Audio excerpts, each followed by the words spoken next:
Okay, welcome back to another hip-hop warm-up video. My name is Ceech and I love to share this dance culture. Every week I post dance videos to help you improve in your dance journey. So if you can benefit from this type of video, hit the like button. It helps out the channel more than you know. Also consider subscribing because it will bring you years of good luck. All right guys, this warm-up video is about 15 minutes long. Halfway through, we're gonna start stretching. It's about 6 to 7 minutes of the actual dancing and warming up. All right.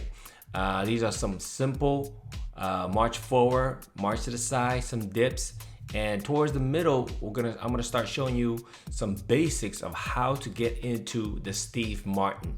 All right, so you definitely want to watch that if you want to get into the Steve Martin. And we also do some neck, chest, shoulder rolls just to get a lot of movement going. All right, guys, enough talking. I'm gonna stop talking and so you guys can enjoy and practice along with the video. See you in the next one. Peace and I'm out.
You